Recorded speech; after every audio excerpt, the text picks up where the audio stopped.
It's nice to see you. Good morning. Before I kick some things off with some brief remarks, and what I want to do as my part of this is unveil the name of the property. I'm inviting the following people up here to join me, representing the St. Louis Zoological Park Subdistrict Commission. We have our chairman, Wynn Reed, and our treasurer, Larry Thomas. Representing the St. Louis Zoo Association is our president, John Sondag, and our president-elect, Alicia McDonald. And of course, Joelle Mogerman is at the end. She's the director of this wonderful new campus. Thanks to all of you guys for joining us today. We really appreciate it, representing the commission, the board association.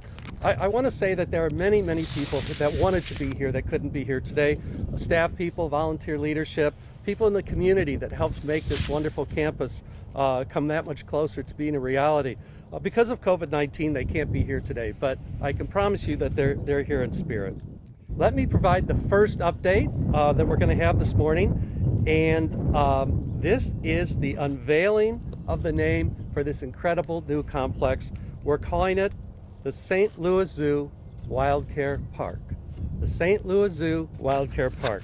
We decided on the St. Louis Zoo WildCare Park because it hits on three different aspects that are important to us.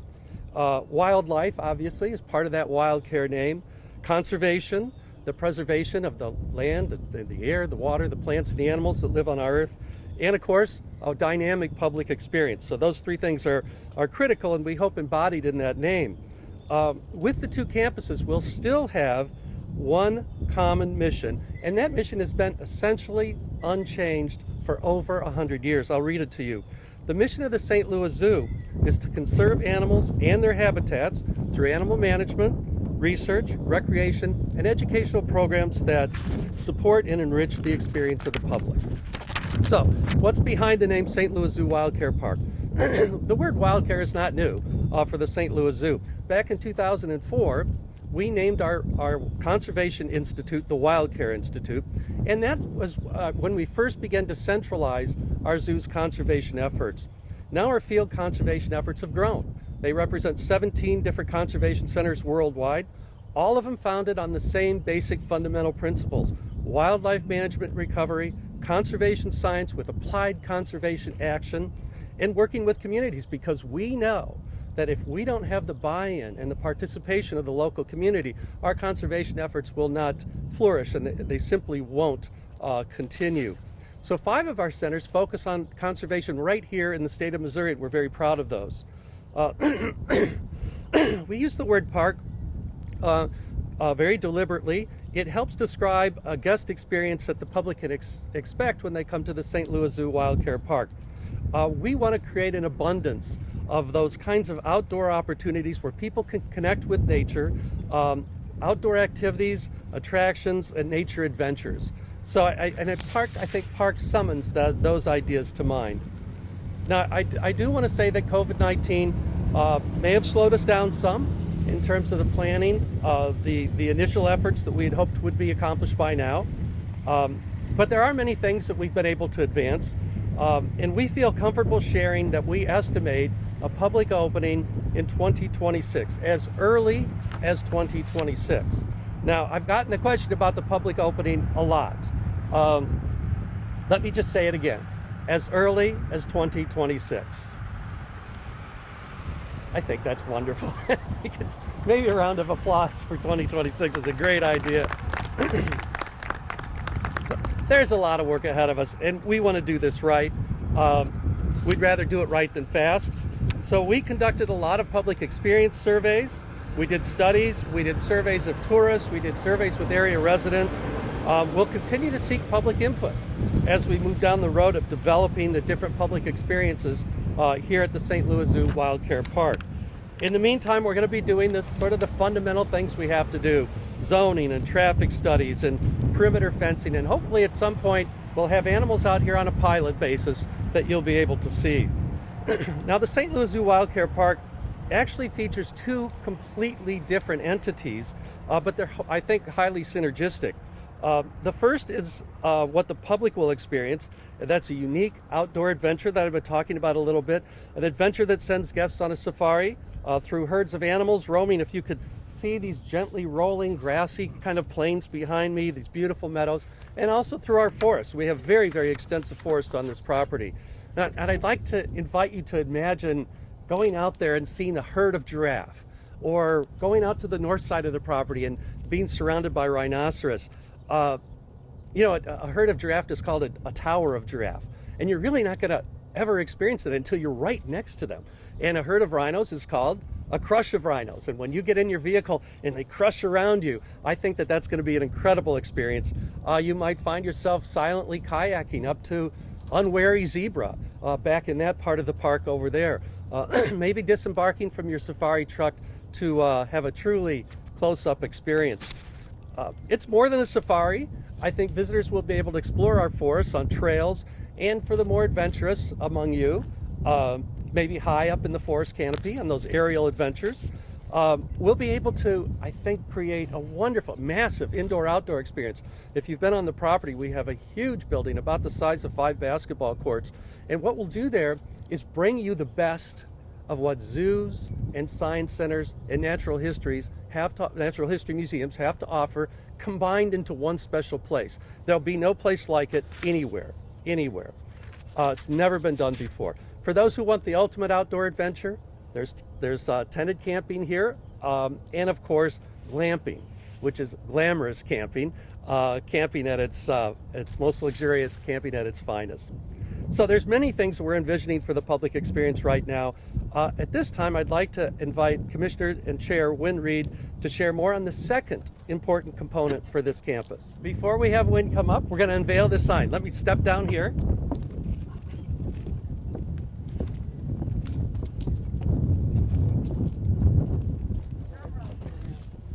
Joelle, I think you're supposed to.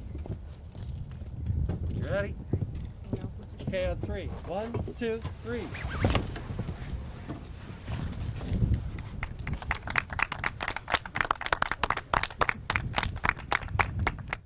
Good morning, good afternoon, everyone. At this time, I'd like to ask Jerry and Judy Kent and their family to get a front row viewing of the next unveiling. Dr. Bonners and Mogerman, will you please assist them? All right, while everyone is getting positioned, I'd like to share a little bit about the Kent family. Jerry Kent is a serial entrepreneur and founder of several area businesses, including Charter Communications, TierPoint, Staylock Storage, and Sequel 3. He and his family are very involved in the region's charitable organizations, and they financially support many causes through the Kent Family Foundation. And Judy is incredibly busy as a board member and hands-on volunteer for several local charities. She is a truly wonderful woman. Jerry served as the chairman of the Zoological Park Subdistrict Commission before me, and I've learned a ton from him over the years. He truly performed his duties in an exemplary fashion, and not only earned my respect and gratitude, but that of the entire commission. We cannot thank Jerry enough for his service as chair of the commission. Under his leadership, there were so many successes that the zoo was able to achieve, but I won't get into all those today because it would frankly take us all day. Soon, Jerry will end his term as immediate past chair, but I don't think that'll end his involvement with the zoo. He and his family want the zoo to succeed, and today is proof of that intent. Today, the zoo is thrilled to announce a leadership gift that will bring our dream of a conservation and animal science center one step closer to reality. Dr. Mogerman, Drs. Bonner and Mogerman, would you please do the honors and remove the thing? Thank you. Longtime zoo supporters, the Kent family, will place their name on a significant part of the new campus, the Kent Family Conservation and Animal Science Center. This center is where conservationists will work to sustain populations of endangered species, conduct research, and engage in applied conservation programs. It is key to the zoo's work to advance wildlife conservation efforts. The Kent Family Conservation and Animal Science Center and the public experience that Dr. Bonner mentioned earlier will merge applied science with intriguing dynamic visitor interactions. Both are cutting edge and unique. We believe this is the first facility of its kind in the world and will doubtless be a game changer for endangered species as well as for North St. Louis County and the entire region. To the Kent family, thank you. We are so very grateful for your generosity. At this point, I'd like to invite Jerry to come up and say a few words.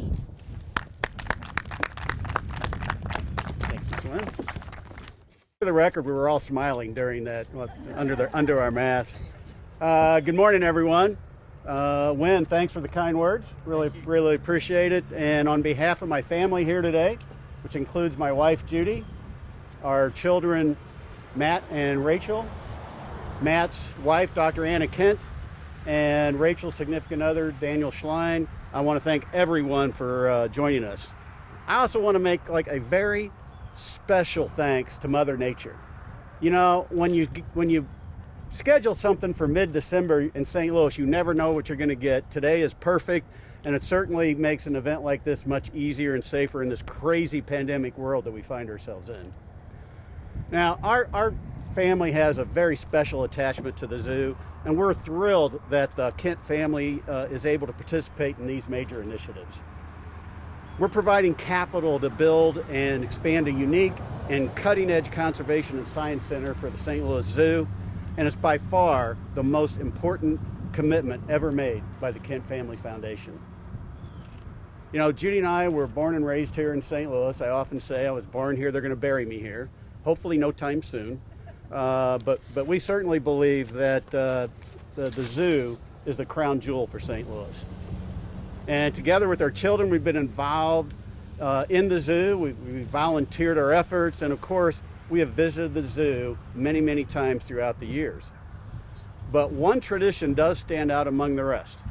For over 2 decades, my children and I, and now joined by our grandson and a group of friends, we visit the zoo every Thanksgiving Day. We take in all that the zoo offers, we talk, we laugh, we have a great time, and we're amazed at the diversity of animals and celebrate the many reasons we have to be thankful. But every time I walk around the zoo, there's one somber theme, and that's the fact that there's way too many signs describing the habitat and characteristics of the animals, indicating that they are either endangered, rare, or near extinction. And now we can do something about it. The St. Louis Zoo is already one of the leaders in the world in conservation. And my family is proud to partner with the zoo's outstanding leadership team to create a center that will make the zoo second to none in conservation breeding and research to stem the growing list of threatened animals. We really want to stop the spread of the warnings on those signs. Now, just as important, year after year, the zoo is the #1 tourist attraction in St. Louis, and that really results in a major boost to the economic impact for our metropolitan area. We're happy to fuel the expansion of that economic growth by basing this new center right here in North St. Louis County. We're really excited to help zoo leadership combine the Conservation Center and Wildlife Park into a new hub for growth, investment, tourism, and advancing animal conservation.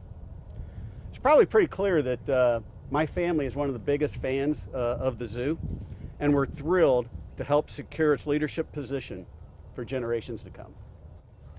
And now, let me introduce someone who's going to make most of these amazing things happen. No pressure. Director of the St. Louis Zoo WildCare Park, Dr. Joelle Mogerman.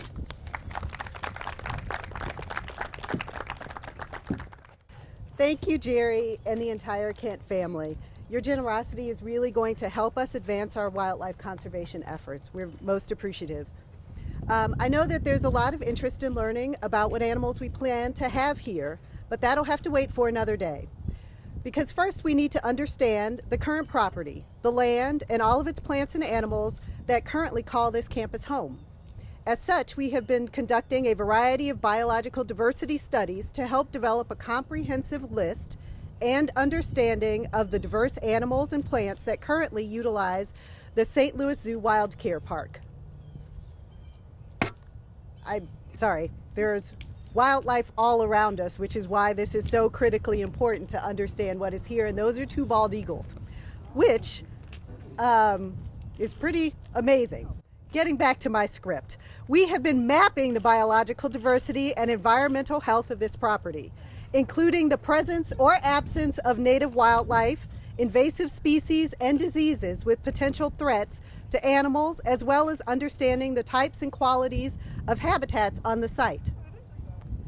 The knowledge gained from these biodiversity studies is essential to help make the best decisions about future property including animal management decisions, property design, education program development, and overall property management. Currently, there are 8 areas of study: plants, bats, birds, amphibians, reptiles, coyotes and foxes, invertebrates and pollinators, as well as water quality of lakes and streams. Through these studies, we will learn if there are plants and animals that may be of concern for our animals, and whether any native wildlife have created corridors that run through the land. As you can just see by the 2 bald eagles that we did not stage at all, this property is home to a variety of native wildlife. And even in our plans, we want to assure that that wildlife can thrive and persist. What we are looking forward to doing is really engaging the community in this work through potential projects like Frog Watch, City Nature Challenge, invasive plant removal, litter cleanups, bird walks, and other nature experiences. I want to take a few moments to share some findings from these biodiversity studies. Counting and identifying a wide variety of native and exotic plant species growing on the site is important to native animals that use these plants for survival, and our animals that also might eat them. One interesting discovery has been the critically endangered pumpkin ash tree. Bat sounds were recorded at night to identify which of the 14 Missouri species of bats use the property for roosting and migrating through. 5 of those species were recorded, including the endangered gray bat. This land is part of the Mississippi Flyway, a bird highway where land can serve as rest stops for birds migrating long distances north and south. We want to know which species use the property as a rest stop, as well as those that use it for a year-round permanent home. We have identified over 100 species of birds so far, from bald eagles, again, which I did not cue, to turkeys to Baltimore Orioles. This place is teeming with a wide variety of invertebrates that use the grasslands, the forest, and water habitats. We have a focus on bees and other pollinators. The researchers even study the night-flying insects using black light. The animals are attracted to the UV light and land on a white cloth. On the cloth, the researchers can observe, count, and identify the different kinds of insects. And I can tell you firsthand, some of them are quite large. Zoo scientists are also studying the health of reptiles and amphibians found both on the land and in the water. Scientists have found many species of snakes, frogs, toads, salamanders, and land turtles. One thing we have discovered is that the ponds support a large number of aquatic turtles, from small red-eared sliders to 24-pound snapping turtles.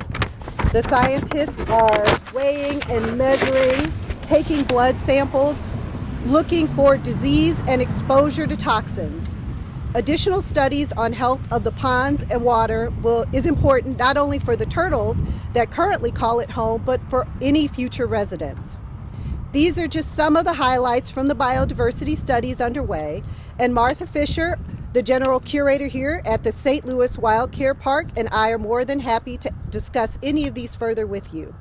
As we conclude today's press conference, on behalf of the St. Louis Zoo, I want to thank you for joining us, for your interest and for your support.